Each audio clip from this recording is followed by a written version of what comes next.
La noche de Cuesta, con Carlos Cuesta.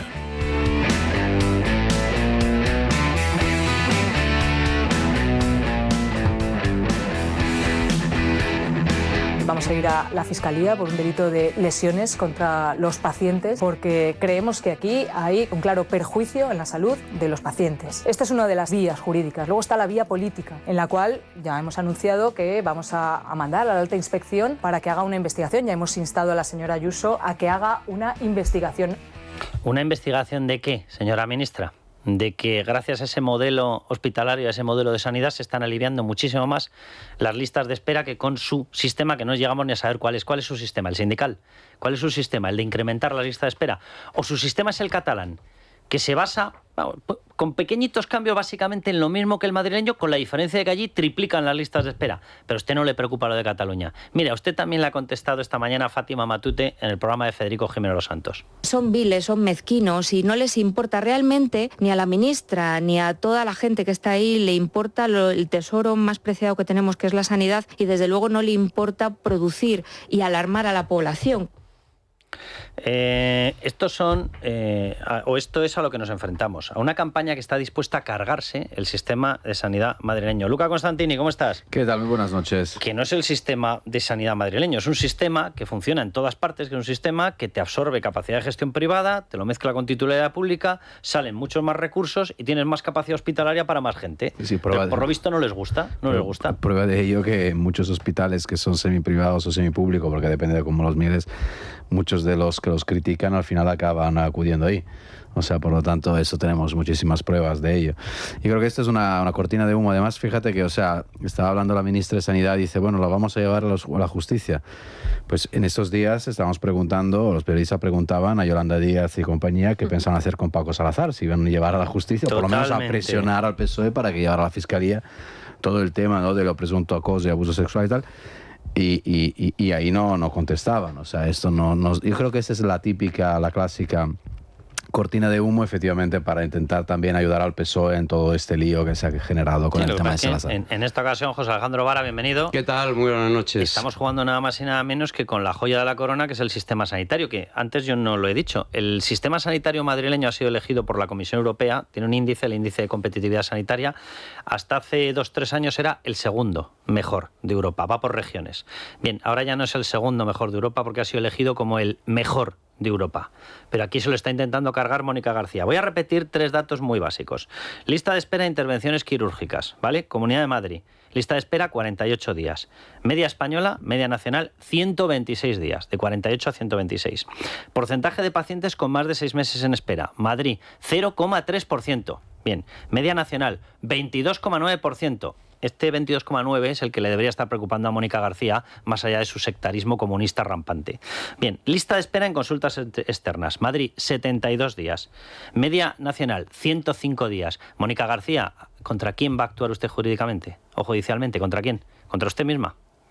No, y además lo que decía hoy la consejera en la entrevista, que ha estado muy interesante, Fátima Matute es médico de verdad, quiero decir, que ha ejercido la medicina, no es una sindicalista que se ponía... Ejercido es importante. Claro, es que estamos hablando de una profesional que lleva en el ejercicio de la profesión de médico durante muchos años, cosa que médica y madre, pues evidentemente es una sindicalista, ya lo hemos visto en todas 20 años, poniéndose la bata para protestar contra el gobierno de la Comunidad de Madrid. Pero ha dicho una cosa muy interesante cuando dice, no, es que claro, dice la ministra, es que vamos a mandar unas auditorías y unas... Dice, perdón, auditorías en todos los hospitales públicos y semipúblicos mixtos de Madrid, se hacen auditorías de todo tipo y condición, no solo de el tratamiento médico, de las provisiones, de la entrega, de tal, de todo se hace prácticamente a la semana o mensual y se hacen públicos esos resultados. Si alguien quiere saber realmente cómo funcionan los hospitales en Madrid, solo tienen que entrar a las webs correspondientes y ahí verán los informes. ¿De qué auditoría está hablando la ministra? Y luego ha dicho otra cosa que yo creo que también es muy importante y fundamental. Oiga, es que la ministra está poniendo interrogantes en la labor de los médicos, de los profesionales, porque lo que se ha dicho del Hospital de Torrejón en una cinta evidentemente manipulada, evidentemente que no está completa, no se ha emitido como se tiene que emitir para que entendamos de lo que estaban hablando. Eso es una cuestión básica. Está recortada. Yo me estoy quedando a cuadros de que estén, bueno, con este Partido Socialista no, obviamente, pero que se esté manteniendo este debate cuando ya ha sido demostrado que la grabación estaba alterada. Estaba recortada. Denunciando supuestamente, en la cinta, lo que están denunciando es que hay comportamientos o usos antiprofesionales e incluso que pueden incurrir en delitos por parte de los médicos. Es decir, que hay un director general, un CEO, que dice, oye, que a partir de ahora tenemos que esté mucho más tiempo en la lista de espera, que ahorramos no sé qué. Oiga, que allí hay una legión de médicos de primer nivel, como es la sanidad en Madrid, que es de primer nivel. Y los datos que tú has dicho, yo tengo familia en Barcelona y sé que cuando vienen a Madrid alucinan con el trato, quiero decir, cuando les comentas. El nivel de la profesión médica en Madrid y en toda España, pero en Madrid no se puede poner en cuestión con estos antojos políticos de la ministra, que tiene dos problemas. El primero, mañana empieza una huelga de 4 días de los médicos de España. No hay coincidencias, en este caso ninguno. Y luego, el fiscal ha archivado los cribados de Andalucía. Bueno, intentaron en Andalucía y no les ha funcionado. Que no se nos olvide que el diario El País dio una segunda entrega donde acusaba de estar reutilizando material sanitario de un solo uso. Se plantaron, pero a los 15 minutos se plantaron los equipos de investigación, los equipos de inspección de la Comunidad de Madrid, y no ha habido ni un solo dato que avale eso. Ni uno solo, vamos, traducido, que estamos en una campaña. Bueno, además es que en el caso de Mónica García, ella lleva desde que empezó la legislatura buscando el choque con Ayuso, o sea, porque yo creo, bueno, ella es, al fin y al cabo, habla en nombre de Más Madrid. Más Madrid es una formación, obviamente su propio nombre lo dice, o sea, centrada en la Comunidad de Madrid, y es como que ejerce todavía de líder de la oposición de Más Madrid, de la bancada, ¿no?, de la Asamblea de Madrid, aunque sea ministra. O sea, yo creo que ahí no hay que perderlo de vista, y de hecho se especula en Más Madrid de que al fin y al cabo Mónica García piense también de volver a ser la candidata en las próximas elecciones autonómicas. O sea, hay un interés político de fondo muy, muy coyuntural, muy personal de la ministra de Sanidad. La gravedad de toda esta cuestión es que, claro, efectivamente, ahora mismo habla como ministra, no habla como líder o cabeza de cartel de Más Madrid. Lo que pasa es que, desgraciadamente, lo que estamos viendo es que la política se usa, digamos, con fines claramente personales. Da olímpicamente lo mismo todo. Vamos a escuchar más de las declaraciones que ha realizado Fátima Matute, consejera de Sanidad de la Comunidad de Madrid, esta mañana en el programa de Federico Jiménez Los Santos. Bueno, está claro el interés que hay de tapar todos los escándalos que rodean al gobierno, entre la corrupción, los puteros, las sobrinas, los sobones, los hermanos, las catedráticas sin estudios. Es que es todo un disparate, y entonces intentan hacer un casus belli de algo que a mí me parece lo más preciado, como digo, que es la sanidad. La descripción que está haciendo es literal. O sea, están cogiendo el tema o intentando montar un follón en la sanidad madrileña, uno para tapar la huelga que le están montando a Mónica García, por la porquería de estatuto marco de la profesión médica que ha lanzado. Por eso. Pero evidentemente también por orden de Pedro Sánchez para tapar todos los escándalos, porque es que de verdad, si se lo ha descrito Fátima Matute perfectamente, cuando no ves una prostituta colocada, ves un Carlota se enrolla que te cagas, cuando no ves a las prostitutas del Olimpo, cuando no ves los casos de acoso sexual, cuando no ves mangancias, cuando no ves fajos de dinero, cuando no ves tal. Y lo sigue explicando Fátima Matute de esta mañana. Vamos a escucharla. Lo único que conseguiríamos es empeorar nuestro sistema sanitario, pero es que la señora ministra, como todos los que le rodean, lo que a lo mejor pretende en ese neocomunismo malentendido es que tengamos un sistema sanitario cubano, nicaragüense, norcoreano, ¿no? Y si eso es lo que quiere, desde luego se va a encontrar con esta consejera de Sanidad y con un modelo liberal de sanidad que funciona, que es excelente, y creo que lo estamos demostrando con datos tozudos.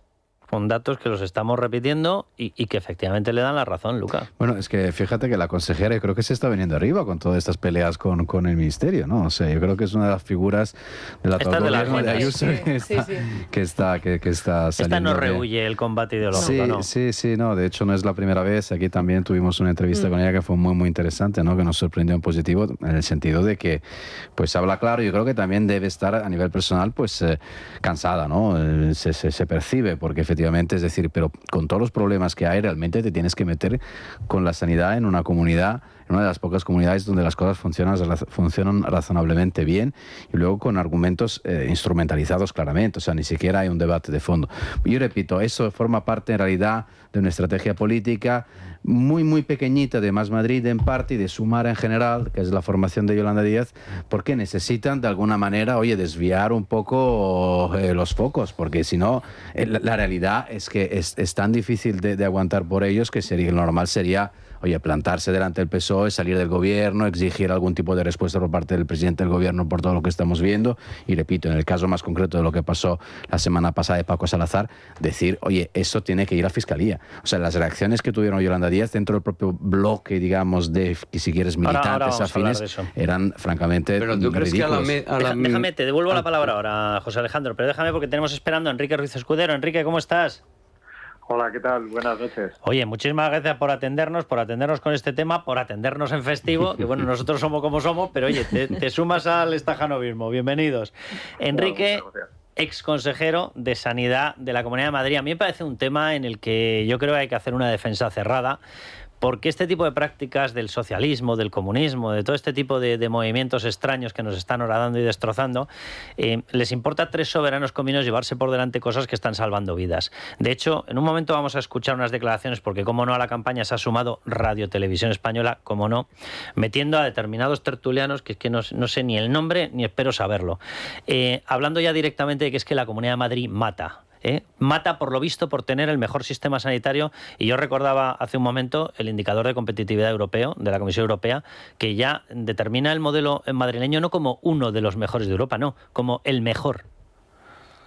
Exactamente. La realidad es que la sanidad madrileña ha sido reconocida como la mejor sanidad, creo que fue justo el año pasado, y bueno, son muchos datos los que la avalan, ¿no? La mayor esperanza de vida, los mejores hospitales en la clasificación a nivel nacional y a nivel internacional.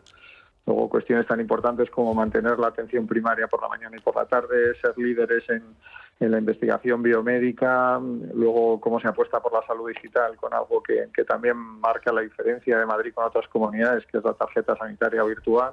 Bueno, son una serie de cuestiones que hacen que nuestro sistema sanitario ahora mismo pues se mantenga a la cabeza, no solo, insisto, Enrique, a nivel nacional, sino a nivel internacional. Y algo también que es fundamental para medir la fortaleza de un sistema son los tiempos de la lista de espera, tanto quirúrgica como diagnóstica como de consulta. Yo creo que eso es lo que realmente es la seña de identidad de la Comunidad de Madrid. Y luego hay algo que es muy importante, que lo ha dicho muy bien la consejera esta mañana y que lo habéis dicho antes de intervenir, que es contar qué es lo que se hace. O sea, Madrid es la única comunidad autónoma de toda España que publica mensualmente sus datos de lista de espera quirúrgica, de lista de espera diagnóstica y de consulta, por servicio, por patología. O sea, Enrique, la Cataluña socialista no los publica. No los publica. Ceuta y Melilla, que son ciudades autónomas y por tanto no tienen competencia autonómica y por tanto son gestión de Mónica García, ¿tampoco los publica? No, los publican, la única publicación que hace es el Ministerio, que lo hace semestralmente, cada 6 meses. Y sobre todo, la situación de Ceuta y Melilla yo la calificaría una situación de emergencia sanitaria, porque ya hay especialidades en que no se ven pacientes. Y la esperanza de vida de Ceuta y Melilla está casi 10 años por debajo de la Comunidad de Madrid, y gran parte, la responsabilidad de esa gestión lo hace a través del Ingesa, conocido por otras causas también durante la pandemia, sí. que es el responsable, y desde luego los datos son absolutamente dramáticos. Vamos, que la responsable final es Mónica García. Pero eso le da olímpicamente lo mismo. Enrique, a ti te tocó vivir otra etapa, que evidentemente fue brutal, el tema del COVID, donde ya tuviste, yo creo que, conocimiento y ejemplo de cuáles son las prioridades para el Partido Socialista. Lo digo porque el modelo o la práctica suya era tumbar el modelo vuestro, tumbar el modelo sanitario madrileño. Os empeñasteis en que había que buscar un esquema que permitiera a la gente convivir, no quebrar, mantener el trabajo y las máximas garantías sanitarias. Por lo visto, aquello molestaba muchísimo. Sí, efectivamente. Nosotros con la pandemia, en primer lugar, vivimos la época de la negación por parte del Ministerio para tratar de mantener a toda costa hasta ese 8 de marzo la actividad y mantener sobre todo esa manifestación que tuvo un efecto multiplicador en los contagios en nuestra región y luego al contrario, ¿no? Cualquier paso que daba la Comunidad de Madrid era absolutamente atacado por todos los satélites mediáticos, por el propio Ministerio, incluso por el propio Pedro Sánchez, ¿no? Fue algo que fue una tónica durante toda la pandemia, pero es verdad que nosotros, ahí la diferencia, nosotros íbamos guiados por expertos, además pensando, entendiendo mucho mejor cómo se comportaba el virus, y ahí, bueno, nos fuimos adelantando en muchas cuestiones, ¿no? Por el modelo de zonas básicas, cuando introdujimos la estrategia de los test de antígenos, bueno, dando esa elasticidad al sistema sanitario con el Hospital de IFEMA, con el Hospital de Enfermedades Isabel Zendal. Bueno, yo creo que fueron una serie de cuestiones que marcaron la diferencia y que ha sido el ataque permanente y constante, y bueno, que todavía continúa, ¿no? Y sobre todo en esta situación que está de corrupción, de escándalos sexuales, de los negocios de la mujer, del hermano, bueno, es todo terrorífico, ¿no? Pero bueno, ellos siempre utilizan el ataque a la Comunidad de Madrid y en este caso, bueno, ha sido a través de unas declaraciones bastante sesgadas del CEO del Grupo Rivera, pero desde luego yo ahí estoy absolutamente de acuerdo que hay que defender la labor impecable de los profesionales, que ha sido magistral durante todo este tiempo, y sobre todo es algo que se puede ver ya, es evaluar en datos si el Hospital Rivera de Salud ha tenido cualquier contingencia, que no es así, incluso se ha aumentado la plantilla un 2%, con lo cual es la estrategia de la izquierda. En Madrid padece la izquierda más perdedora probablemente de toda España, ¿no? Lleva muchos años en la oposición y bueno, y yo creo que va a seguir mucho más y sobre todo porque sigue en caída libre a nivel electoral. Pues si te parecía campaña lo que has escuchado hasta ahora, Enrique, prepárate para escuchar a la nueva, repito, es que no sé ni cómo se llama ni quiero saberlo. La nueva debe ser un experimento, una neotertuliana, se la ha incrustado Pablo Iglesias a Radio Televisión Española y dice glorias como esta que vamos a escuchar. Es que la gestión sanitaria de Ayuso mata más que ETA, y esto es así, y es radicalmente real. Ha dicho mata más que ETA. Mata más que ETA. Mata más que ETA, pero si tienen otra persona negando que te matara. O sea, a ver si se aclaran. A ver si se aclaran en Radio Televisión Española, que tienen un pequeño problema ahí de esquizofrenia. Enrique, este tipo de afirmaciones, o sea, ¿mata más que ETA la sanidad madrileña? Bueno, eso absolutamente es una declaración delictiva, porque vamos, cuestionar cuando se cuestiona además temas de indicadores de salud o cuando incluso se habla de la muerte de personas, o sea, lo que hay que hacer siempre una defensa a ultranza son de los profesionales sanitarios, que cada vez que se cuestiona eso se está cuestionando su profesionalidad y vamos, yo puedo decirlo en la experiencia de todos estos años, igual que lo puede decir la consejera Fátima Matute de Madrid, tiene unos profesionales que son absolutamente extraordinarios, ¿no? Solo hay que ver que son los primeros que eligen cuando se produce la elección de Plaza Smith, que somos referente en muchas patologías y en muchos servicios, y desde luego que me parece absolutamente lamentable que un medio público, bueno, como Televisión Española permita esto, pero es algo que por desgracia tampoco sorprende, ¿no? Porque llevamos ya muchos años ahí, desde que Pedro Sánchez está en el gobierno, y es algo que bueno, que hay que combatir, insisto, con fortaleza, con firmeza, con los datos y sobre todo gestionando como se está gestionando, que desde luego podemos estar muy orgullosos los madrileños de la sanidad que tenemos. Enrique, un placer escucharte. Igualmente, muchísimas gracias. Un abrazo enorme. Vale. Es que la verdad, yo no había oído esto de la televisión, pero te puedes esperar cualquier cosa. Esta mañana, ha sido esta mañana en Mañaneros 360. Es repulsivo totalmente, pero bueno, ya sabemos que no tiene ninguna preocupación en Televisión Española, como la ministra, ni medio minuto le dedican a pensar en la salud, de los madrileños. Les da lo mismo, les importa muy poco. Ahora se trata de, ya sufrieron ya durante un tiempo el tema de, bueno, pues sí, al final la residencia hemos visto que ha habido como 30 casos que se han archivado y bueno, ahora pasamos al cribado de Andalucía, que ya hemos visto que el fiscal dice que no hay nada. Ahora toca lo de Torrejón. ¿Cuál será lo siguiente? Cualquier cosa menos preocuparse por la salud de los españoles, que es a lo que se tiene que dedicar una ministra y no hacer una política tan sectaria y tan ramplona que, entre otras cosas, lo que está es alimentando el cabreo de los profesionales, porque ya está bien, claro, llega un momento que dicen, oye, haga usted este marco, esta ley marco, lo que pretende hacer para organizar la vida profesional de los médicos como Dios manda y no la chapuza que ha mandado, que está revuelta toda la profesión. Y luego pensar un poco también en los pacientes. Es que están hablando en unos términos que realmente no se dan cuenta de que hay gente que está en los hospitales y que oyen determinadas cosas que dicen, oye, ya sé que es cierto que no le cree nadie a esta ministra, nadie, pero están machacando con esta historia y evidencia que lo único que les preocupa es hacer la política más sectaria y más ramplona que se recuerda en un Ministerio de Sanidad, y hemos tenido ministerios de algunos otros tipos como este. Vamos a ir a publicidad, vamos a volver, vamos a hablar, Lucía Guadalupe, contigo, y nos lo vas a explicar en qué consiste el motivo, el estatuto marco de la profesión médica que está planteando la profesión, una huelga que comienza mañana contra Mónica García, no contra Isabel Díaz Ayuso, que es maravilloso. O sea, qué malo es el modelo Ayuso, qué malo es el modelo Ayuso, pero los médicos me hacen una huelga a mí. Pues nada, o nos lo explica ella, y es un estatuto marco que efectivamente es denigrante para la profesión médica. Pero eso, por lo visto, no le preocupa. Uno de los puntos que no soluciona, simplemente para que ustedes lo sepan, es, por ejemplo, el tema del déficit de médicos. Le importa un soberano comino. Habría que abrir la mano en los exámenes MIR para que entraran más médicos, competencia directa de Mónica García, pero no abre la mano. Y si no abre la mano y no hay más médicos y tenemos un déficit de 5.000 médicos, ¿quién va a curar a la gente? ¿Quién? ¿Mónica García? Pues yo salgo corriendo de España. Antes de que me toque Mónica García, salgo corriendo de España. Bien, vamos a volverles, vamos a hablar de eso y, repito, vamos a poner todos el cronómetro en marcha, porque ¿cuántos días llevamos ya de que las denunciantes de Ferraz no se atreven a llevar los casos a la justicia? Unos cuantos, y los que nos quedan me temo a mí. Y siguen, ¿verdad? Sin presentar las denuncias. Seguimos. Este partido tiene 146 años de historia. 146 años de historia. 146 años trabajando a favor de la igualdad y del feminismo. Y desde luego tampoco vamos a admitir ningún tipo de elecciones, ni de la derecha ni de la ultraderecha de este país. Que precisamente el Partido Popular y Vox, la derecha y la ultraderecha en este país, cuando gobiernan, lo primero que hacen es cercenar los derechos de las mujeres y mercadear con los derechos de las mujeres. Ustedes lo que tienen son 146 Coldos, 146 Ábalos, 146 Jessicas, 146 Carlotas se enrollan que te cagas, 146 Ariadnas, 146 mejor las dos juntas que se enrollan mejor, tienen 146 paradores, tienen 146 juergas, 146.000 enchufes de este tipo de personas. Ustedes eso es lo que tienen, 146 años de historia. Antes recordábamos, Vara, el tema de lo de Clara Campoamor, pero en el Partido Socialista lo de la memoria democrática, exactamente qué significa.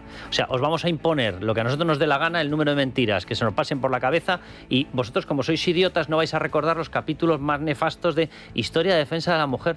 O sea, la pobre Clara Campoamor tuvo que salir corriendo de esta izquierda socialista porque no le dejaban perseguir y defender el voto de la mujer. Dice, 146 años de historia feminista.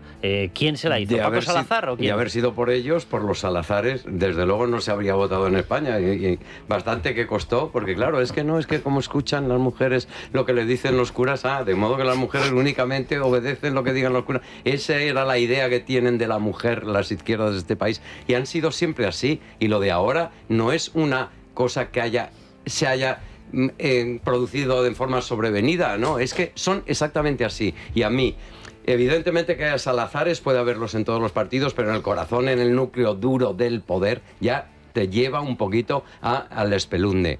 Pero el silencio de las corderas es lo que realmente es lo que dices, bueno, este partido no está bien, este partido que va con el estandarte del feminismo, y resulta que no hay nadie que haya avalado, apoyado, secundado, comprendido a las dos denunciantes, que todavía también estamos pendientes de que ya son 4, que estamos a ver quién denuncia, porque sabemos del caso de Torremolinos, que ha ido a la Fiscalía, pero las demás denunciantes sabemos por los medios públicos, pero no han atrevido. Hermana, yo sí te acompaño. Ni nadie la ha apoyado. Debe ser, hermana, yo sí te acompaño a la salida del partido, que te vas a quedar sin cargo. Efectivamente, adiós, muy buena. Vamos a hablar en un rato de esto, pero vamos a seguir con el tema. Nos tiene que contar Lucía Guadalupe exactamente cómo es lo que le está preocupando a Mónica García, que es que está intentando tapar con un tema inventado, que es que falla, supuestamente según ella falla, los datos dicen exactamente lo contrario, que falla la sanidad madrileña, según ella, y lo que está intentando es tapar la huelga que los médicos le están montando a ella. Pero vamos antes con CalPlus. CalPlus de Mundo Natural, un complemento rico en aminoácidos y con vitaminas B3 y B6 que contribuyen al buen funcionamiento del sistema nervioso. Ya sabes, CalPlus de Mundo Natural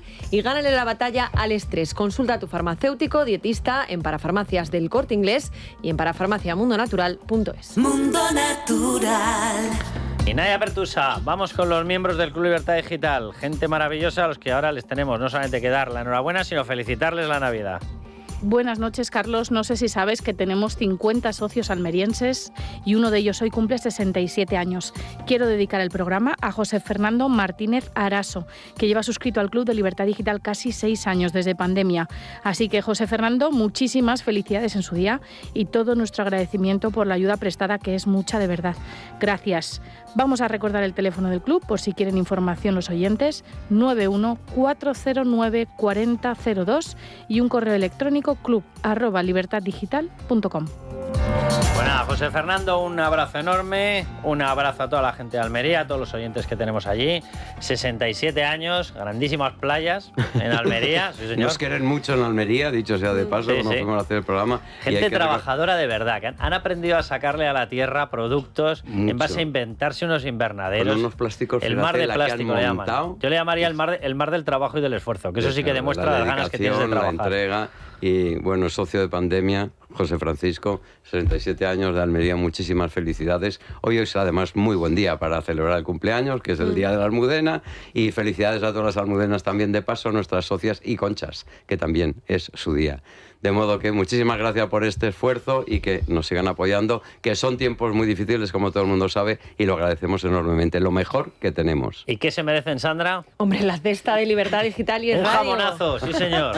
La torta imperial, a ver, me decía el otro día, me decía Juanma Rodríguez, me dice, joder, estás diciendo lo de la torta imperial como si fuese malo. No, o sea, ¿quién puede pensar que una torta imperial bien dada es algo malo? La torta imperial es buenísima. Por supuesto. Te quedas un a gusto que no veas. Bueno, la cesta de Libertad Digital y el radio por solo 325 euros, IVA y gastos de envío incluidos, podrá tenerla en su casa. Y además la oferta mejora si usted es socio del Club de Libertad Digital. Por 310 podrá disfrutar de todos estos productos. Atención, un jamón ibérico de Guijuelo de entre 7 kilos y 7 kilos y medio. Una vela de chorizo y una vela de salchichón ibérico de Tu Jamón Directo. Una botella de vino tinto Aljibes. Fantástico, dicho sea de paso. Sí, hay que probarla de 2 en 2, yo diría. De 2 en 2, a lo grande. A mí me daban 2. Como el jamón. Muy bien. Como el jamón, exacto. 7 kilos y medio, es un pedazo jamonazo, ¿eh? Después del vino también, una botella de cava riojano Brut Nature de Benito Escudero, una botella de vermú artesano Reserva de Garnacha Becker, una botella de aceite de oliva ecológico Becker de Bodegas Escudero para aliñar.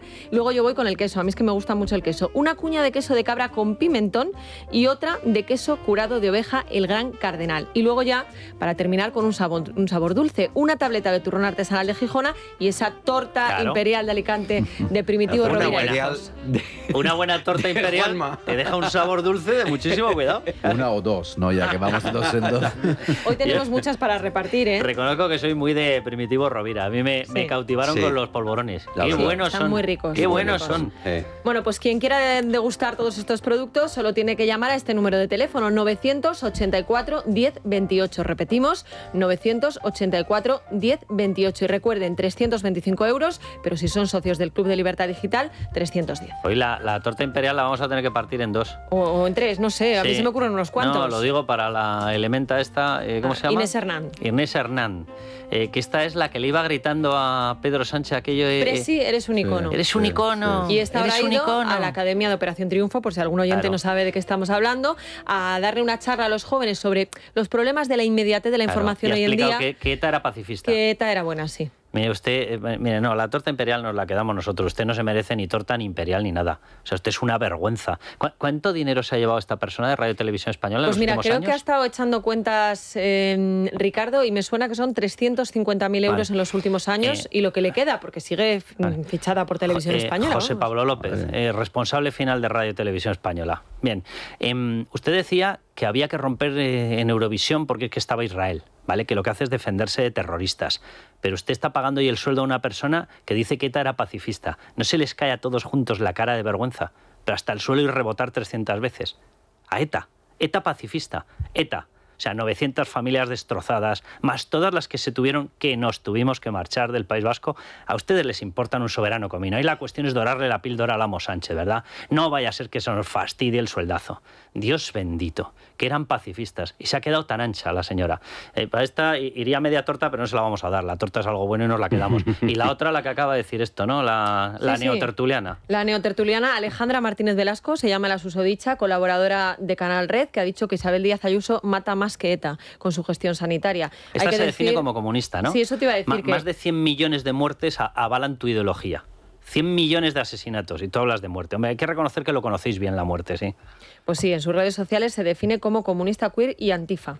Y siempre están con ETA en la boca. Luego ellos dicen, no, es que el PP no puede vivir si no tiene ETA. Y dice, pero ¿qué pasa con ETA, con estas señoras? Pero qué pesadas se ponen, ¿no? Porque al final son ellas las que al final recurren a ETA de una forma tan infamante, además, por otra parte. El pobre Fernando Lázaro, que nos estará escuchando, esté donde esté. Fernando Lázaro, las que pasó con una noticia, porque publicó con toda la razón y con todos los datos que Pablo Iglesias, el móvil de Pablo Iglesias, estaba en una de las asociaciones de defensa de Tarras. ¿Por qué estaba en la asociación de defensa? ¿Por qué? Pues porque evidentemente los defienden, obviamente. Por eso están todo el rato intentando reivindicar lo de ETA, porque en el fondo odian la Constitución del 78, odian la democracia, odian una España en paz, odian la transición que tuvimos, lo odian de arriba abajo. ¿Por qué? Porque son los amos, los dueños y señores del odio. Estos, los que luego acusan de mensajes del odio a todos los demás. Bueno, Lucía, que me enciendo y me va a tener que tomar el calbrús y la torta imperial y el jamón y el vino y todo. No te sumes a todo. Pero bueno, Lucía, vamos con este tema, porque yo creo que hay que explicar las cosas como son. Mónica García, que está haciendo una gestión lamentable, lo siguiente, y decía antes Enrique Ruiz Escudero con toda la razón, la situación que tiene ella es responsable directa de la sanidad en Ceuta y Melilla. Por desgracia, en esas dos ciudades autónomas tienen en estos momentos la peor sanidad, y es la que es imputable directamente a Mónica García. Bueno, pues a Mónica García le van a empezar a partir de mañana los médicos una huelga a ella, no a Ayuso, y a ella por el bodrio de estatuto marco que está sacando. Desde mañana hasta el viernes día 12, los paros van a tener lugar en todas las comunidades autónomas con el objetivo de mostrar su rechazo, como dices, al borrador del estatuto marco del Ministerio de Sanidad de Mónica García. Después de casi 3 años de negociaciones y más de 60 reuniones entre el Ministerio de Sanidad, sindicatos y comités de huelga, no se ha logrado alcanzar un acuerdo satisfactorio para todas las partes sobre un documento que lleva vigente desde el año 2003. Entre sus reivindicaciones, los sindicatos insisten en un estatuto marco propio, exclusivamente para los médicos, que lo puedan negociar entre ellos. Tampoco están de acuerdo con la clasificación de los grupos profesionales. Ellos reclaman su inclusión en el nivel A1+, y equiparar así retribuciones con Europa, evitando igualarse a profesionales con menos créditos. Y en cuanto a la jornada de guardias, los sindicatos señalan que no se califica como actividad extraordinaria ni se garantiza su retribución por encima de la hora ordinaria. Y mencionabas también, Carlos, toda la problemática del déficit de médicos que sigue sin solucionarse. Miguel Lázaro, presidente de la Confederación Estatal de Sindicatos Médicos, en declaraciones a la noche de Cuesta, habla de maltrato al colectivo médico por parte del Gobierno. Nosotros lo que queremos es un estatuto marco, primero que tengamos un ámbito de negociación propio y específico, pues lo que tiene la mayoría de los países europeos, excepto Croacia y Rumanía. Creo que es maltrato. Nosotros hemos tenido un estatuto marco del 2003 que nos ha maltratado, que nos ha hecho trabajar 60 y 80 horas a costa de nuestra conciliación de la vida laboral y familiar, a costa de nuestra salud laboral. Una propuesta del Estatuto Marco por parte de Sanidad que para Miguel Lázaro está hecha contra los médicos y responsabiliza de ello a un gobierno que se autodefine como progresista y firmemente defensor de la sanidad pública, que ha logrado, según nos recuerda Miguel Lázaro, un frente común de todos los sindicatos médicos para convocar una huelga. Lo que nos sorprende es su actitud radical, su actitud intransigente, que yo creo que no consume realidad. Hay un sesgo ideológico, yo creo que no ha visto la trascendencia y la gran oportunidad histórica que había para resolver ese grave problema del déficit de médicos y de la fuga de médicos de la sanidad pública a la privada o de fuera de España, ¿no? Y luego yo responsabilizo a Pedro Sánchez de cómo se está negociando de este estatuto. Es que es el rechazo absoluto de todas las organizaciones médicas. Ante unas jornadas donde se va a reducir al mínimo la actividad en los centros sanitarios del país, Miguel Lázaro pide no perder el foco. Pido disculpas a los ciudadanos que se vean perjudicados, pero en el fondo, y lo digo de corazón, creo que esta huelga es una huelga por la sanidad pública, porque si tenemos médicos verán a los pacientes con tiempo y a tiempo, se recuperará la primaria y tendremos los médicos que se necesitan. Ahora hay 177.000 médicos, no son suficientes. Y si esta semana los médicos han convocado una huelga de 4 días contra este proyecto, en enero todo el personal del Sistema Nacional de Salud, enfermeros, auxiliares, fisioterapeutas, técnicos, celadores, administrativos, han convocado una huelga indefinida. El paro va a empezar el 27 de enero y se va a repetir cada martes hasta que se alcance un acuerdo.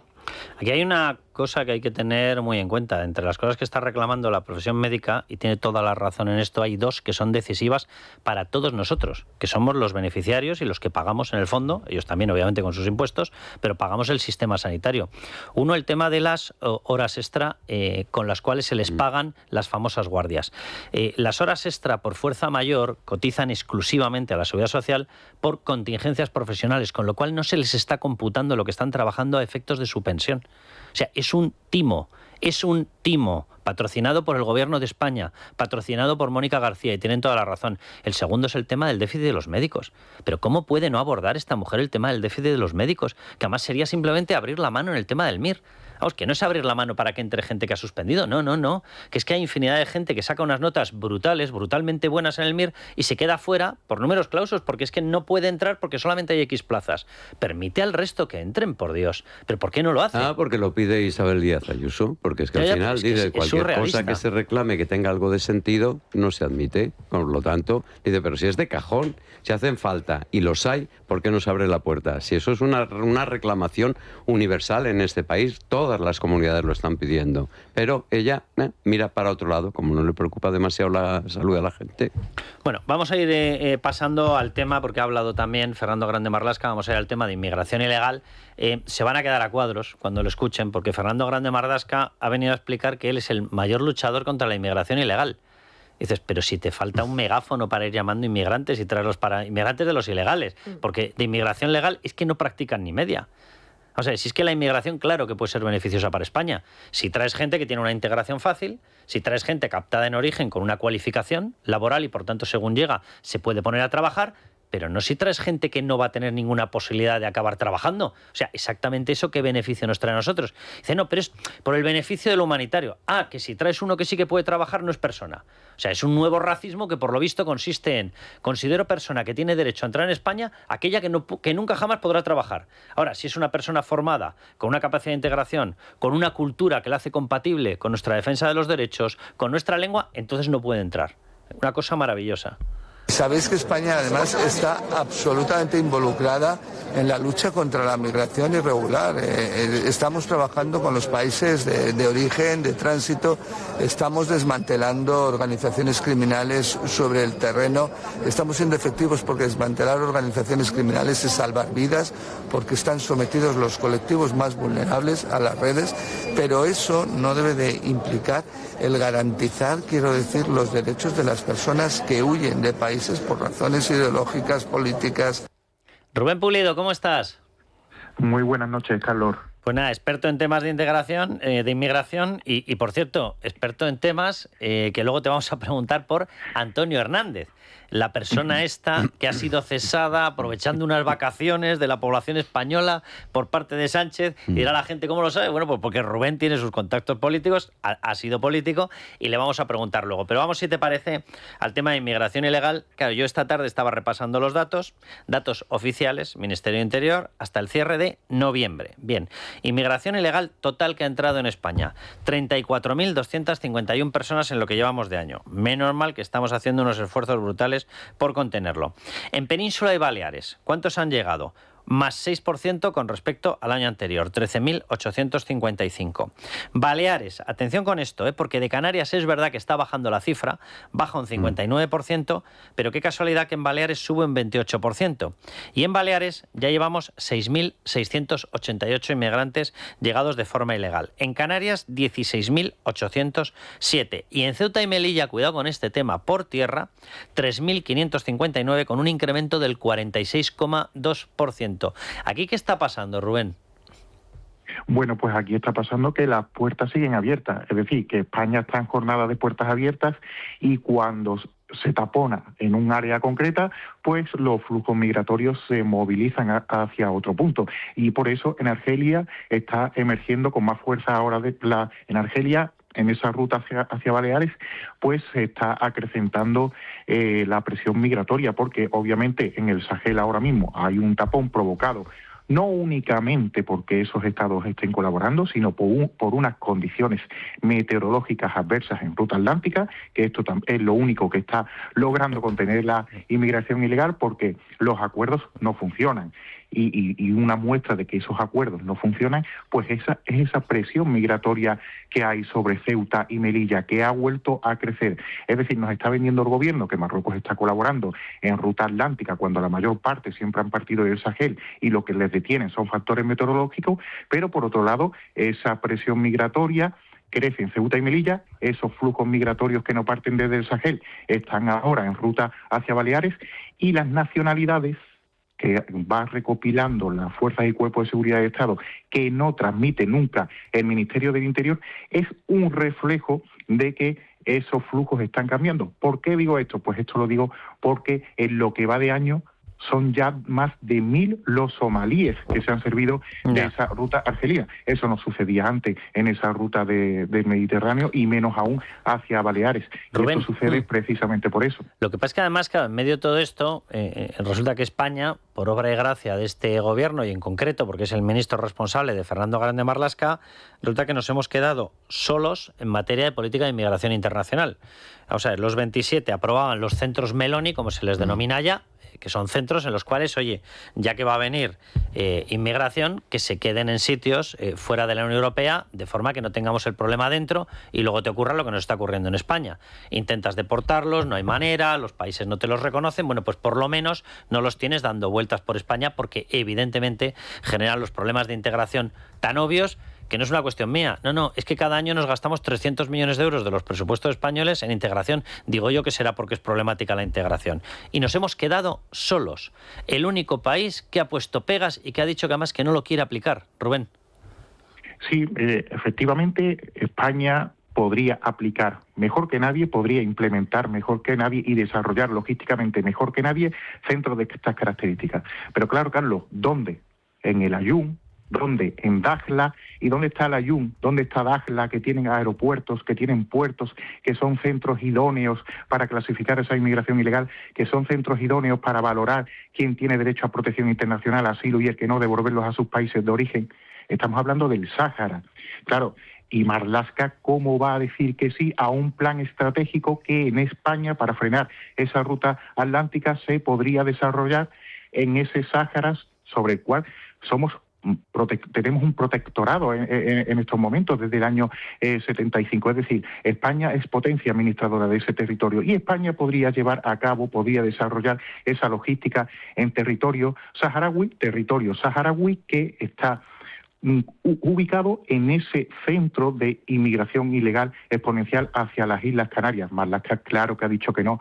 Es que a Mohamed le podría parecer bien en algún momento situar esos centros de clasificación en el Ayun, en Dakhla, en territorio saharaui. Pues claro que no. Y entonces por eso Marlaska, yo creo, en mi opinión, que se ha apartado de esta deriva. También porque no quiere... Vamos, Rubén, que sigue mandando Pegasus, vamos. Exactamente, así tal cual.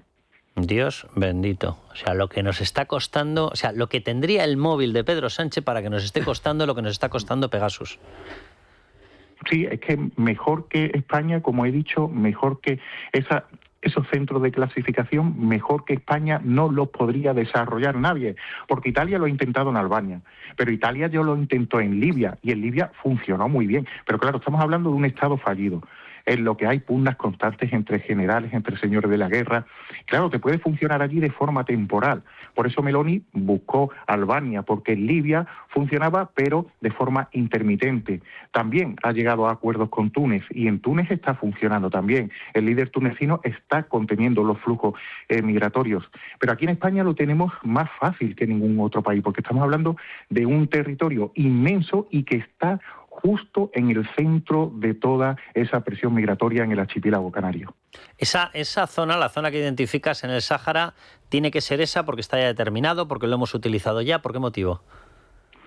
No, atiende únicamente a cuestiones estratégicas. Estamos hablando de una ruta, la Canaria, que es una de las principales de Europa, que sí que es verdad que ahora ha habido un descenso de la inmigración ilegal, pero que, como digo, atiende sobre todo a condiciones meteorológicas, que no a una colaboración fluida, y obviamente para detener la mayor puerta de entrada en estos momentos hacia España, tú tienes que buscar territorios que estén cercanos a ese... Sí, que esté cercano, que esté de paso, que tengas posibilidad de negociación. Exactamente. Y el Sáhara es el territorio, el escenario perfecto para desarrollar una logística de estas características.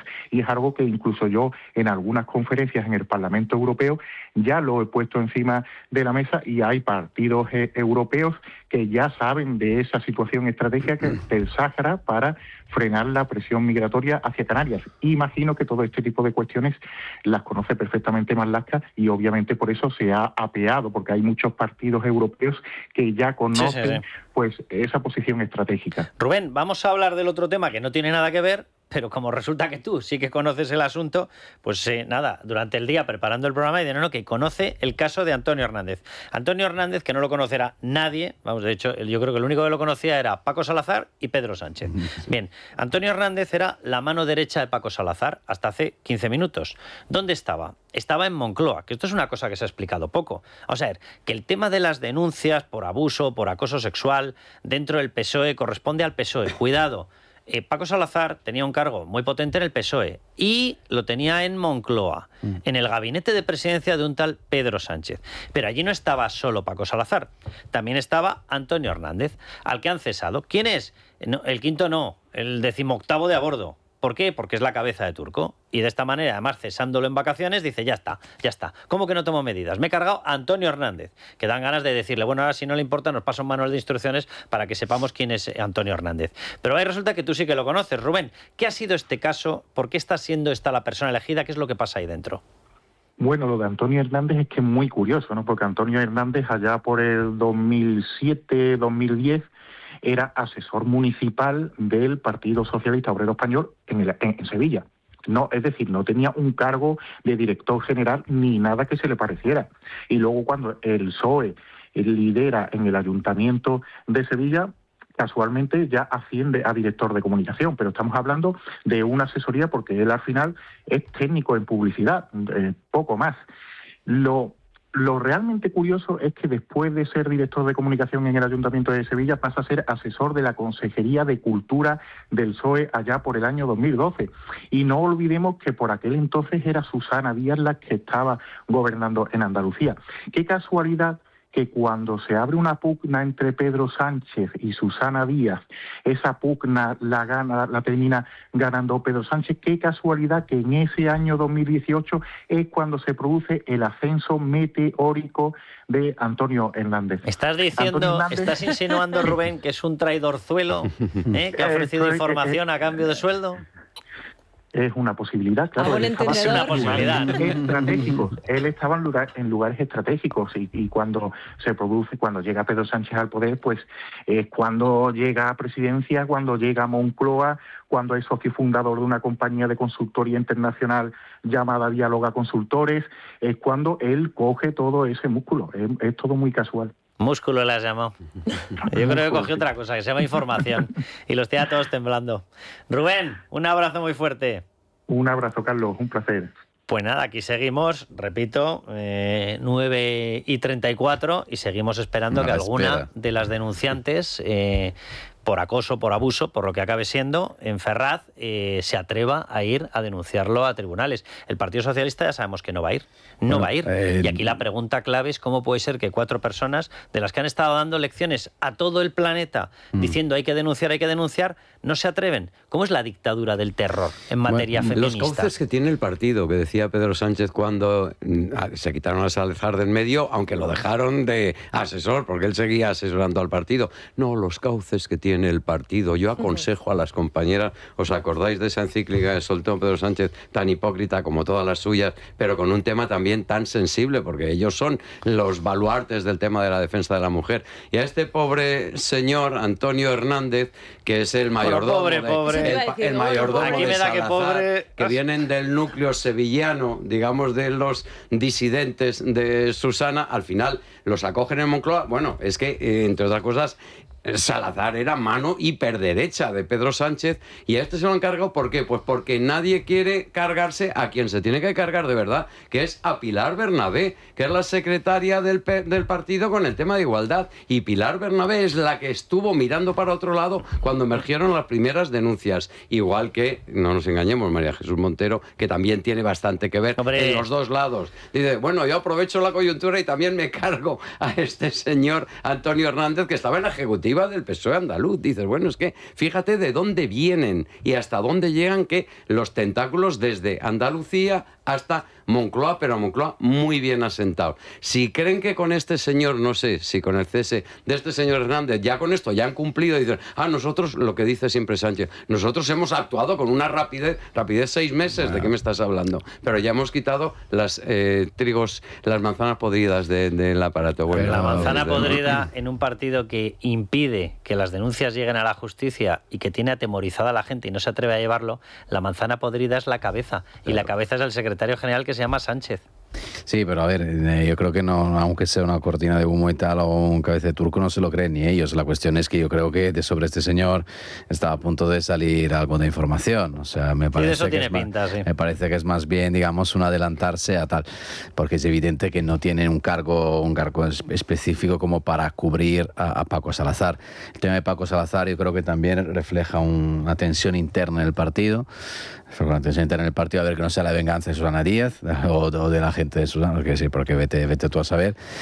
Y, en fin, y luego, por lo que dicen, o sea, el sector feminista esta vez quiere llegar hasta el fondo. Esto es lo que sostiene. Sobre la Fiscalía, a ver, es que el problema yo creo que es de fondo y es de carácter cultural y es que viene de la ola desde Podemos para adelante. O sea, la cuestión es que han ido diciendo durante años a las mujeres que el lugar más seguro para denunciar a casos de abuso y de acoso no era la comisaría, no era la fiscalía, no eran los jueces, porque son unos machistas fachas, sino que era el partido político. Y tenemos 3 casos, Errejón, Monedero y ahora Paco Salazar, que son prácticamente muy parecidos, aunque yo diría que el caso de Paco Salazar es incluso más grave, porque Paco Salazar tenía unos poderes enormes dentro de la organización política y es más, la cuestión no se limita a, digamos, comentarios vulgares o de mal gusto y tal, sino que las denunciantes sostienen que si no, digamos, seguían la corriente de Paco Salazar, pues el temor era perder cargos, o sea, que hubiese una reacción en el ámbito profesional. Sí, entonces eso es mobbing, esto es acoso y tal. Pero por eso yo creo que hay que rebobinar la película, y las mujeres en este caso, y yo digo, oye, pero usted vaya a la fiscalía. O sea, tampoco podemos estar aquí pendientes meses de que el partido no lleve el tema a la fiscalía. Perdona, pero quiero decir, si realmente estamos hablando de cuestión de lo que estamos hablando, pues yo creo que también hay que pedir un poco de madurez a estas personas. Hay que hacerlo llegar a la justicia, obviamente. Claro. Bueno, vamos con Civislen, vamos a hablar, por cierto, con una persona, Nuria González. Ella es abogada, es presidenta de una asociación feminista, pero dice cosas muy parecidas a las que acaba de decir Luca y a las que decíamos el otro día. ¿Para qué se han creado estos circuitos de denuncia? ¿Cómo que circuitos de denuncia? El circuito de denuncia no está de derechos ante los tribunales, fiscalía, los propios tribunales, policía. Vamos a dejarnos de historias. ¿Desde cuándo un partido tiene interés en divulgar que ha habido situaciones de acoso o de abuso sexual dentro? No tiene ninguno. Lo tapa todo. Para eso sirve esta cosa que se han inventado, que es un parapeto para que los casos no lleguen a la justicia. Vamos con Civislen, Sandra. Pues un consejo para inversores, porque Civislen nos trae una nueva oportunidad exclusiva en Madrid con rentabilidad del 22%, 11% TIN, abierta desde este próximo martes 9 de diciembre a las 12 del mediodía. Se trata del proyecto Home in Pozuelo y es la concesión de un primer tramo de préstamo con garantía hipotecaria de primer rango para el desarrollo de 4 viviendas adosadas en un suelo urbano de uso residencial ubicado precisamente en Pozuelo de Alarcón, en Madrid. El promotor aporta en garantía el suelo residencial objeto del proyecto. El ticket a financiar en este tramo es de 1.650.000 euros con una rentabilidad total, lo decíamos antes, del 22%, 11% 30%. Tienen un plazo de 24 meses con posibilidad de amortización anticipada a partir del 6º mes. Yo, desde luego, hago mías también el comunicado que hizo público el comunicado del Partido Socialista de la semana pasada, que evidentemente no se ha actuado o no se ha avanzado con la celeridad que desde luego era más que necesaria. Pedimos disculpas por ello y desde luego yo hoy lo vuelvo a hacer. ¿Que piden disculpas de qué? Si las denuncias siguen sin llegar a la justicia.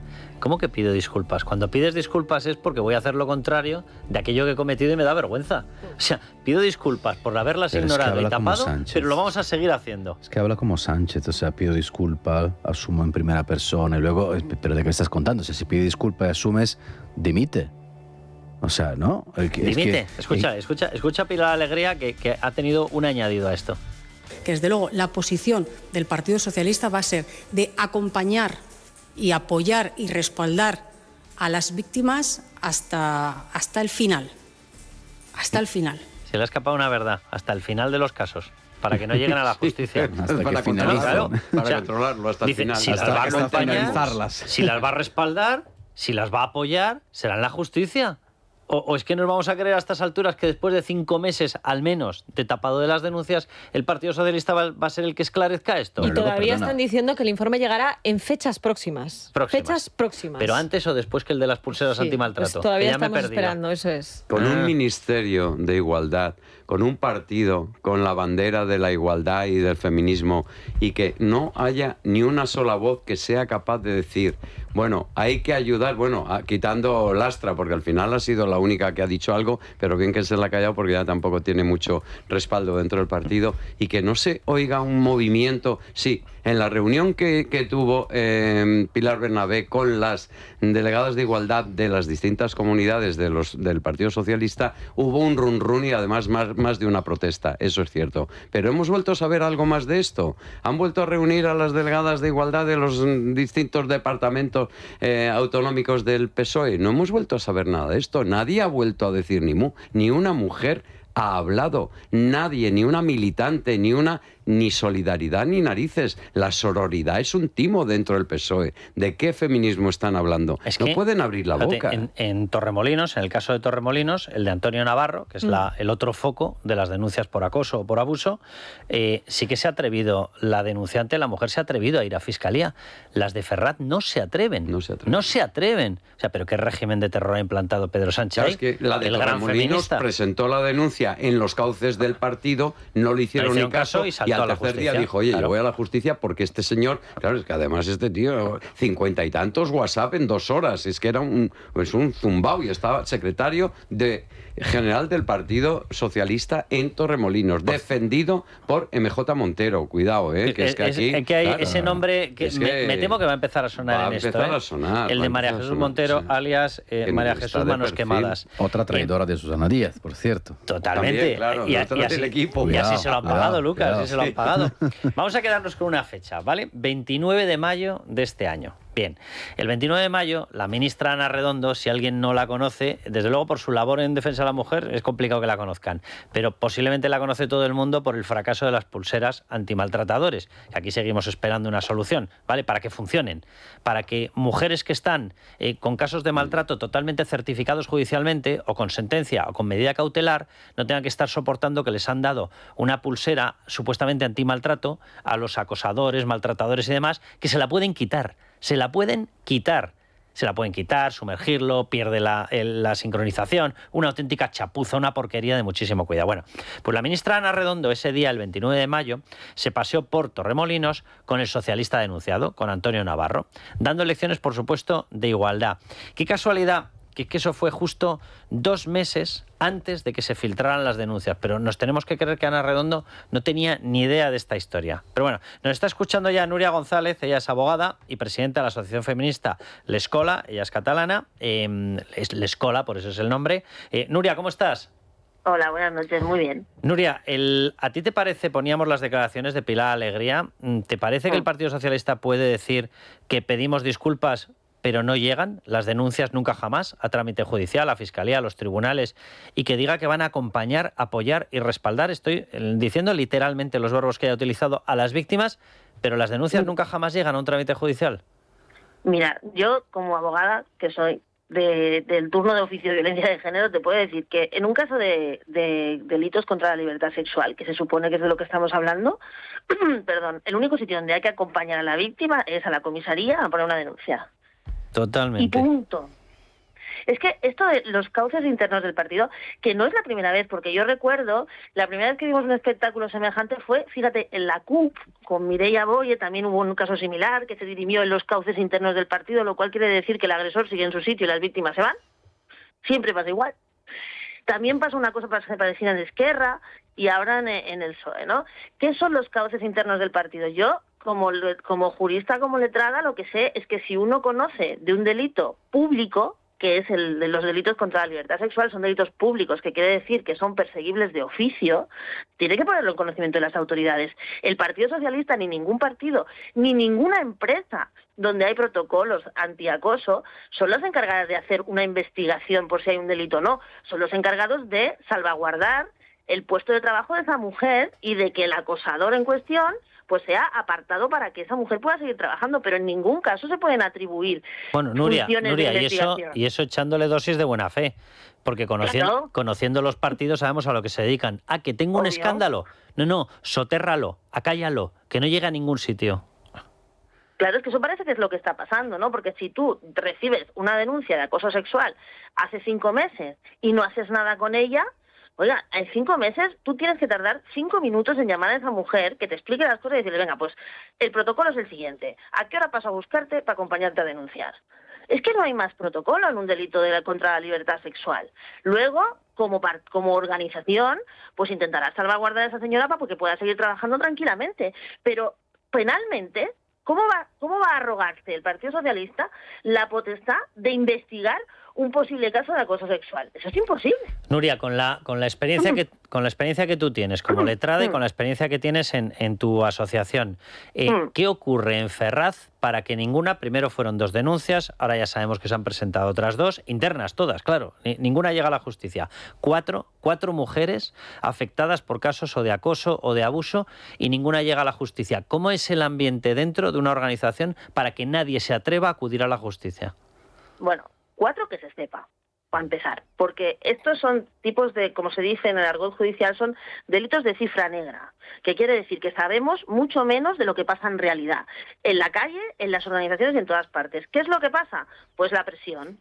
No digas nada, ¿cómo vas a decir eso? Vas a hacer daño al partido, le vas a dar munición al enemigo político y nos va a atacar. Y toda esa presión, en lugar de ponerla sobre el partido para que no acepte acosadores, las ponen sobre las víctimas para que no denuncien a los acosadores.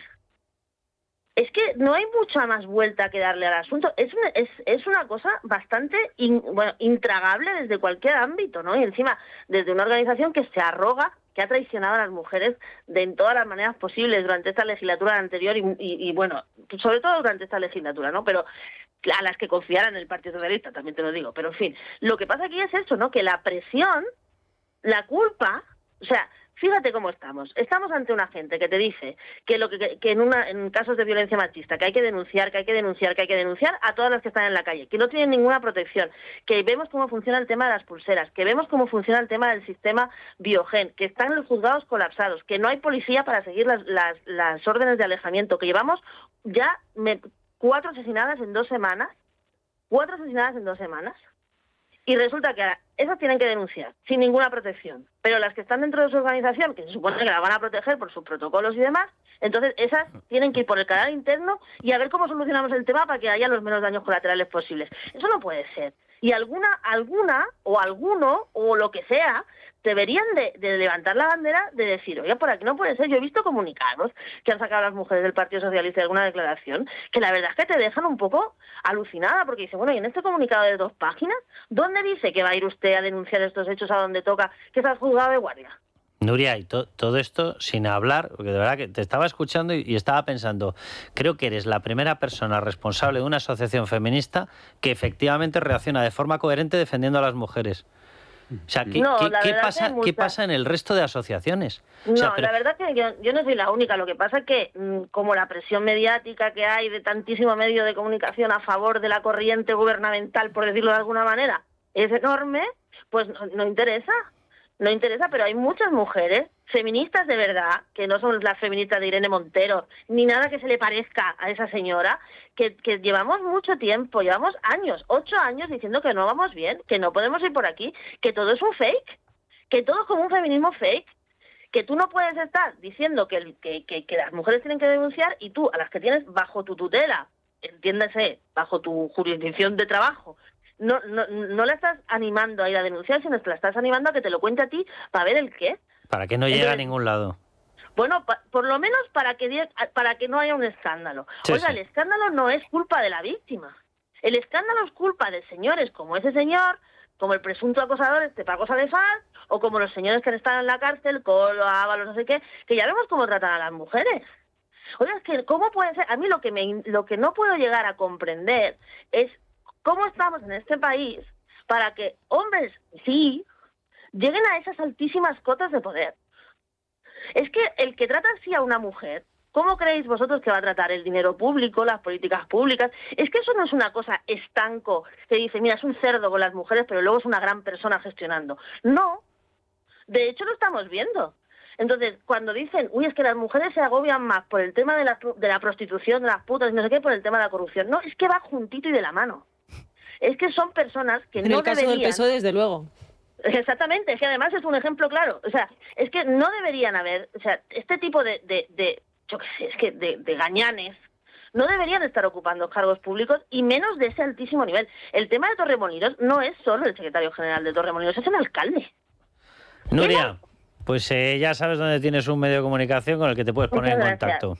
Estupendo, un placer. Un abrazo, Nuria. Pues un abrazo, buenas noches. Es que es literalmente así. O sea, esos canales no son canales de protección a ninguna Pero mujer, en son Moncloa canales para ahogar las denuncias. 2.400 personas, 2.400 en el complejo Moncloa, de las cuales supongo que por lo menos 40% serán mujeres o más, vete tú a saber.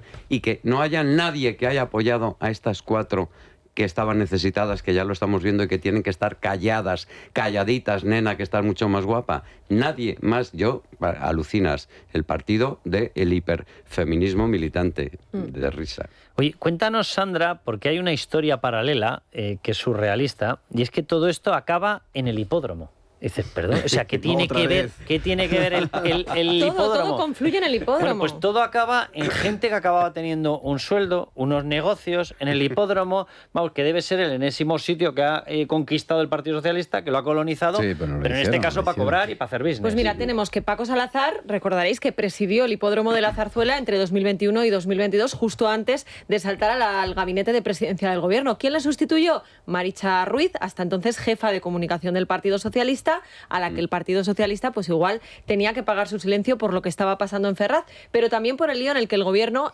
metió esto entre comillas a su madre, Salvadora Mateos, cuando era delegada del gobierno en Ceuta por la devolución en caliente de 55 menores marroquíes en 2021, tras la entrada masiva, lo recordaréis, de 15.000 inmigrantes. La decisión obviamente tenía que venir de arriba, de Marlaska cuanto menos, pero la que terminó siendo inhabilitada fue ella. Más cosas. El pasado verano, tras la imputación de Cerdán, el debate desveló que el que fuera número 2 del PSOE utilizaba con frecuencia un reservado del restaurante La Cantina en el interior del hipódromo como punto de encuentro con empresarios. Es más, decía que ese había sido el lugar de las reuniones más delicadas y nadie lo desmintió. De hecho, como consecuencia de aquella publicación... Cosa que tenía que conocer Paco Salazar de arriba abajo, obviamente. Tenía que conocer perfectamente. Era el presi, claro. Pues nadie lo desmintió y es más, en aquel momento lo que hicieron fue que dimitió la directora comercial del hipódromo, es decir, que sería corroborar una la operación información. Antonio Hernández. Eso es. Qué casualidad. Pero es que hace tan solo unos días, lo recordaréis, Alejandro Entrambas-Aguas volvía a señalar al hipódromo. ¿Por qué? Pues porque desvelaba que Cerdán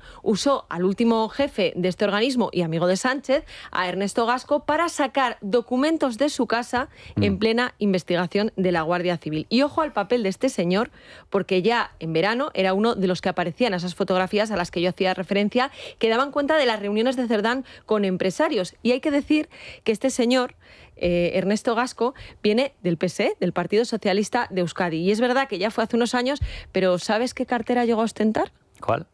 La de Transporte y Obras Públicas del Gobierno vasco. Oye, por cierto, solamente espero una cosa. Vamos a irnos a publicidad y vamos a volver con temas ya, bueno, como que esto no fuera corrupción, pero bueno, con temas puros de corrupción. Espero que esto no tenga nada que ver, lo digo porque en el hipódromo, ¿qué se hace? Aparte de ver carreras, se apuesta. Apostar. Bien. Cuando se apuesta, ¿con qué dinero se apuesta? ¿Es dinero certificado o se lleva dinero en metálico? Espero que no tenga nada que ver con el hecho de que hayan convertido el hipódromo en una especie de lavadero de dinero. Lo espero, inocentemente lo espero. Porque claro, ver todas estas figuras como moscas rondando, y no haré la comparativa final, me llama la atención. O sea, qué casualidad que el centro de negocios... De mafia, ¿verdad? Qué casualidad que el centro de negocios es un centro de apuestas. Claro. Qué casualidad, donde tú vas con tu fajo, con tu rulo, con tus lechugas, con tus soles, con tus chistorras, y hay apuestas, y oye, mira, oye, que he ganado, mira, ya está, ¿de dónde ha venido el dinero? No, de las apuestas. O sea, espero que no tenga nada que ver. Espero que no hayan convertido un centro público, como es el hipódromo de la Zarzuela, en un centro de lavadero, ocultación, blanqueamiento de dinero. Bueno, porque ya sería el sumo, ¿eh? Lo eligieron, entre otras cosas, para esas reuniones porque era un sitio más aislado que lo que puede ser un restaurante en el centro de Madrid. O sea pero para eso combinaban también el pub sombras. Era otro tipo de aislamiento. Estos son de aislamientos así selectivos. Sí, pero bueno, o sea, yo creo que cuadra con varios elementos, digamos. Bueno, vamos a publicidad, volvemos y hay información adicional y muy interesante. De hecho, la ha publicado la compañera Teresa Gómez, la compañera de Constantini, que nos acompaña hoy, sobre el tema de Europa. Cuidado con esta historia, cuidado, porque resulta que las reuniones con los detalles, ¿dónde se fraguaron? En casa de Ábalos. Toma ya. Pero en casa de Ábalos y con una persona que tenía ligado el variable, nombrado por el Gobierno de España, por la SEPI, tenía ligado el variable a que efectivamente Europa se acabara vendiendo al grupo británico. ¿Desde cuándo el Gobierno español defiende eso? ¿Y cuál puede ser la consecuencia? Bueno, pues que al comprarlo el grupo británico tenía que pagarle las participaciones a los Hidalgo.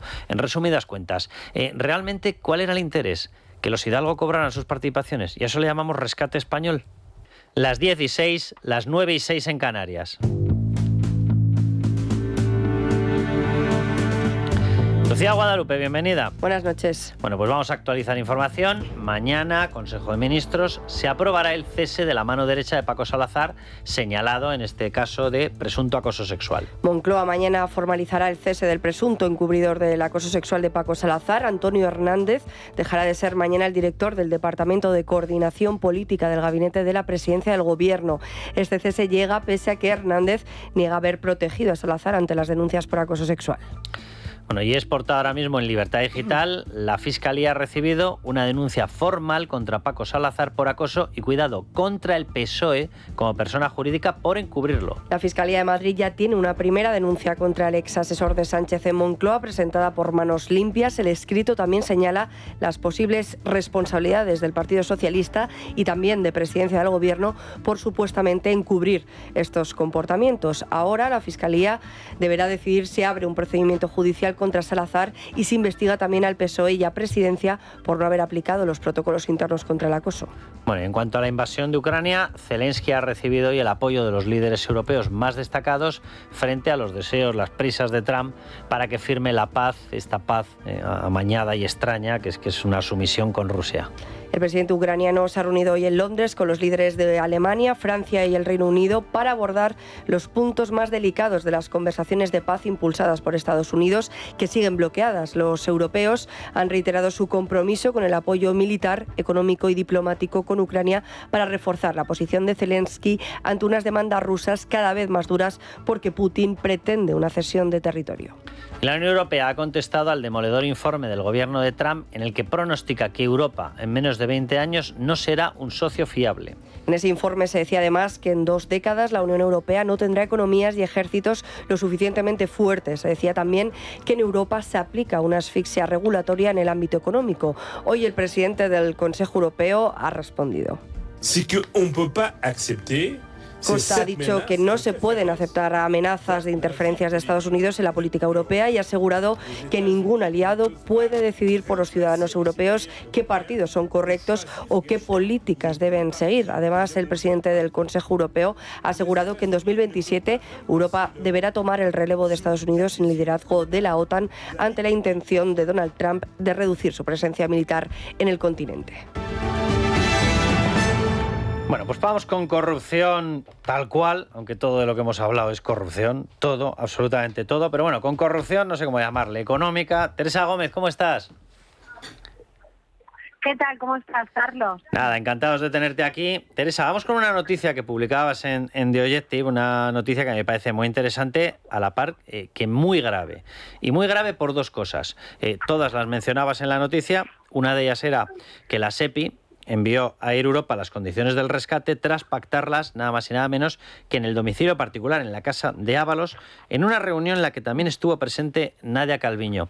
Oye, te lo pregunto, ¿esto es el mecanismo recogido legalmente, mecanismo administrativo? ¿Ahora las cosas se negocian en un domicilio particular con presencia de la empresa total o con una reunión totalmente secreta sin que haya ninguna manera de levantar acta ni que sepamos qué es lo que se habló? Pues no parece, ni muchísimo menos creo yo que el resto de las empresas que recibieron dinero del rescate, e incluso otras empresas a las que se les denegó el rescate. Fuentes de la SEPI me decían que había, por ejemplo, una empresa, una editora, que tenía más de 50 empleados, y era una empresa española. Se le negó ese rescate y no había plus así que se le concedió. Y entonces es cierto que es bastante anómalo el hecho de poder contar con ese privilegio como el que contó, por supuesto, Javier Hidalgo.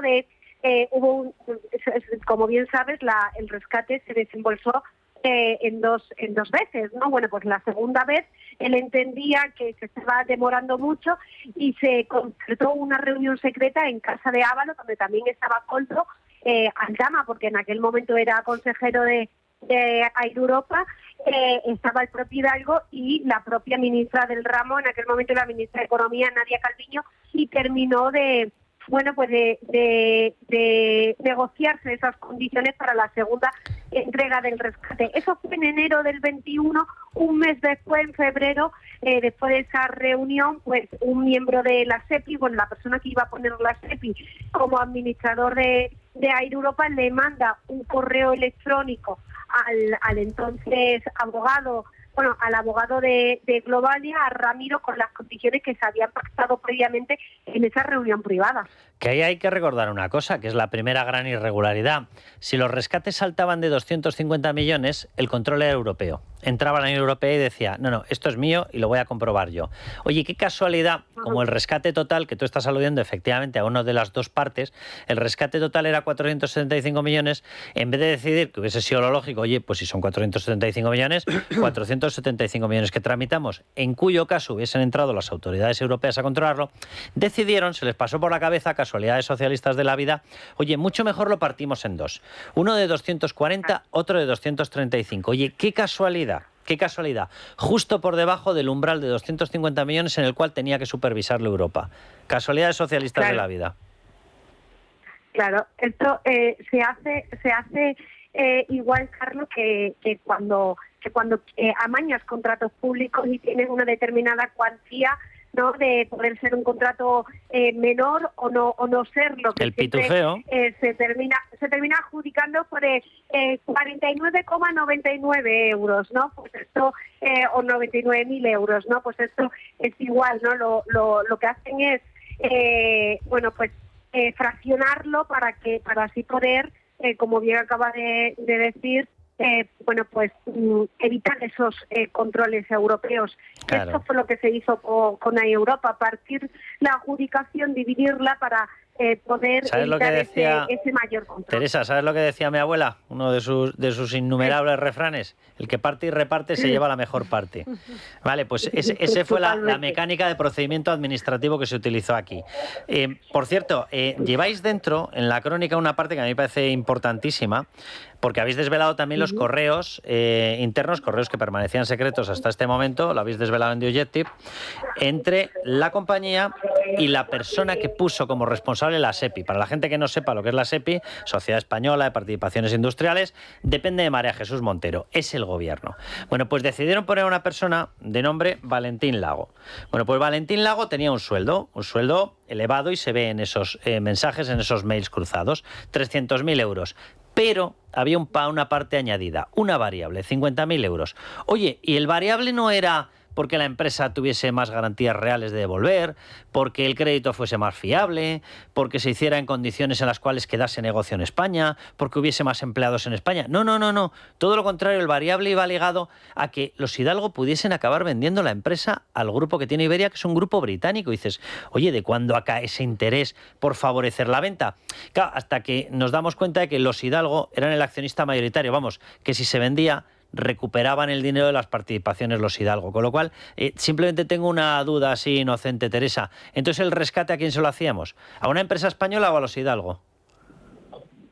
Sí, y además, ¿por qué ese interés por parte del gobierno? Habría que preguntarse, porque de hecho a nosotros nos contaron en su día que el secretario de Estado, Pedro Saura, que sí que impidió en un primer momento, que saliese adelante el rescate. De hecho, aparece en el sumario del caso Koldo como en un principio no quería sacar una nota de prensa y finalmente la terminó sacando, que ese fue el regalo en Villaparra por parte de los Hidalgo a Ábalos.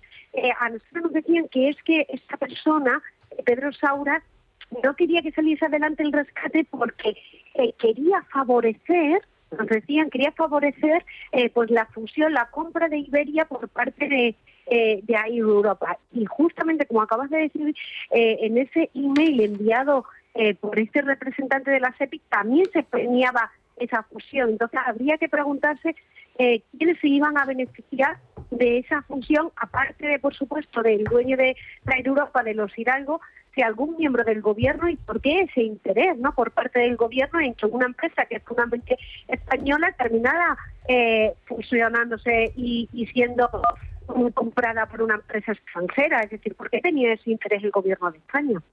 Sí. Por cierto, Pedro Saura se oponía tanto que hubo un momento en el que dejó de oponerse y en estos momentos es presidente del Grupo Correos, ¿verdad? Sí. Ya, y previamente fue presidente de Paradores, ¿verdad? Vale. Vamos, que le convencieron, ¿no? Dios bendito. Teresa, un abrazo fuerte y enhorabuena por esa información. Un abrazo. Muchísimas gracias, Carlos. Un beso enorme. Pedro Saura, ¿cómo se oponía? Toma, presidencia de Paradores. ¿Te acuerdas de los WhatsApp de Pedro Sánchez con Ábalos de septiembre del 20, cuando le dice Pedro Sánchez Ábalos, bueno, no sé si la opción de lo de IAG me convence, pero hay que darle una vuelta, tenemos que darle una vuelta? Eso fue 5 días después del mensaje de Hidalgo a Koldo diciendo que tengo que hablar con Begoña. 5 días después le dice Sánchez a Ábalos, tenemos que darle una vuelta, y 2 meses después se hace el rescate. Fíjate, esta historia... La información de Teresa aludía a una fecha, enero del 21. ¿Sabéis cuándo fue nombrado presidente de Paradores Pedro Saura, que era el hombre que ponía pegas? En julio del 21. ¿Cómo le convencieron, Sí, aunque Pedro Saura luego en esa guerra de clanes, no sé, en fin, Ábalos y Koldo, creo que en los mensajes decían que se lo querían cargar porque era de los incordios. Consideraban que no era uno de los suyos. Yo creo que en la historia, en la información de Teresa, hay un dato importante, que es la aceleración, o sea, lo de ir rápido. Eso es un dato muy importante, porque ahí es donde interviene, o donde una investigación judicial podría determinar que interviene alguien de Moncloa, Palacio de la Moncloa, véase presidente o véase mujer del presidente. O sea, la cuestión es no solo el rescate, si era oportuno hacerlo, sí o no, si las condiciones eran correctas, sí o no, si beneficiaba efectivamente a España, sí o no, con ese señor que le premiaban, si finalmente pues vendían la empresa de los Hidalgo a las condiciones y en los conceptos y en el marco que querían ellos, sino la rapidez. La rapidez es muy importante porque los Hidalgos tenían prisa y eso se ve en los mensajes, porque efectivamente por la cuestión de los accionistas, por una serie de elementos, por la venta y tal. Del grupo. Claro, pero la intervención de una persona externa para que esto se acelerara, que es lo que explica la información de Teresa, Esto es muy importante. Y creo francamente que esto es la antesala de que las acusaciones populares particulares que ya están analizando todo el caso Coldo y todo lo demás, pues vayan a la audiencia muy pronto y digan, oye, aquí hay que abrir otra pieza. Y oye, creo que vamos con otro tema, que también es corrupción. Cuando tú utilizas Radio Televisión Española, no para dar un servicio público, sino que lo utilizas para hacer campañas, adoctrinamiento, sectarismo, lanzar informaciones falsas, eso se llama corrupción. Bien, pero es que ellos tienen una persona que la tienen ahí a sueldo, que sé que las declaraciones no las ha hecho utilizando el cargo de Radio Televisión Española. Me da lo mismo. Es una persona amparada en Radio Televisión Española porque es que dijo que Pedro Sánchez era un icono. Eres un icono. Ahora lo vamos a recordar. Oye, a partir de ahí, oye, es que llovieron los contratos, una cosa maravillosa. Bien, Inés Hernán, preséntanos a esta persona que dice que ETA era pacifista. Sí, bueno, vamos, si quieres, a centrarnos en lo que ha pasado esta semana. Luego, si quieres, hablamos de su currículum, porque efectivamente lo primero que hay que decir es que Operación Triunfo, que es donde se ha producido esta polémica, ya no se emite en la televisión pública, se emite desde hace un tiempo en la plataforma Prime Video, pero ella, Inés Hernán, sí que trabaja para Televisión Española y, de hecho, los españoles llevamos 5 años pagándole el sueldo. Luego, como digo, repasaremos su currículum. Pero volviendo a sus palabras sobre ETA, por situarnos, Operación Triunfo, este programa dedicado fundamentalmente a los jóvenes, donde hay 16 aspirantes que pugnan por convertirse en el mejor producto musical.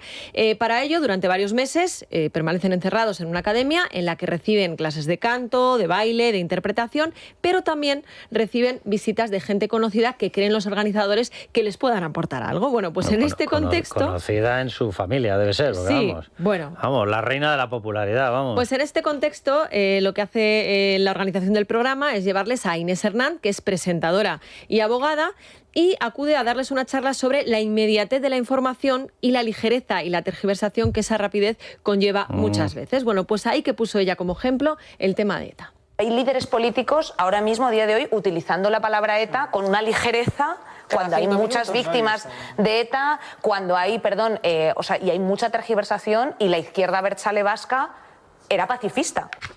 Esto era lo que decía. Esta es la que da lecciones de tergiversación, porque la conoce de maravilla. Que la izquierda abertzale... Vamos a ver, señora mía, lo primero que debería usted saber es que me imagino que eso, a lo que usted denomina izquierda abertzale, deben ser las distintas ramificaciones que fueron calificadas todas como parte de la banda terrorista y banda asesina ETA. Y fueron ilegalizadas el 99% de ellas. Porque formaban eso que se llamaba la izquierda abertzale en aquel momento. Y eran todas las organizaciones y ramificaciones de Batasuna, que fue considerada, incluida en todos los listados internacionales de bandas terroristas como parte de la banda asesina ETA. Eso era la izquierda abertzale. Por cierto, que la izquierda abertzale era pacifista. O sea, la izquierda abertzale, que usted se debe conocer esto, más o menos como yo el waterpolo femenino en Australia. La izquierda abertzale, que usted dice que era totalmente pacifista, era marxista, cosa que nunca jamás ha sido pacifista. Pero además de marxista, defendía y fue el gran alimento de la Kale Borroka, que era parte de la organización terrorista. Era de donde salían los distintos cachorrillos que luego acababan en la banda terrorista. Y son los que consiguieron matar a prácticamente 900 personas, entre ellos con atentados tan pacifistas como volar Hipercor, casas cuartel, coches donde iban chavales. Algunos de los asesinados por la banda terrorista reasesinaron un gemelo, el otro le quedaba vivo, la gente marcada por todas partes. Ese era el pacifismo de la izquierda abertzale. Ese era el pacifismo. Por cierto, si se refiere al pacifismo de ahora, no sé si se referirá al de ahora, no se refería no era al de ahora, pero es que el de ahora, lo digo simplemente para que usted lo sepa, la izquierda abertzale en estos momentos, la de Bildu, en Bildu han presentado prácticamente 90 etarras dentro de sus listas. Tienen a Sortu, que es el verdadero embrión intelectual y está calando además en toda la ejecutiva de Bildu, lo tienen plagado de personas condenadas por terrorismo. Y tienen una ramificación que se llama GKS, que es la responsable, por ejemplo, de la persecución en Navarra hace bien poquitos días de periodistas y del linchamiento a uno de los periodistas, que vuelve a la esencia más pura de Batasuna. Son terroristas. Eso es lo que usted llama pacifistas. Se le tenía que caer la cara de vergüenza. Esta persona está con sueldo en Radio Televisión, Esta persona está con sueldo en Radio Televisión Española y además no es la primera polémica que protagoniza, ¿no?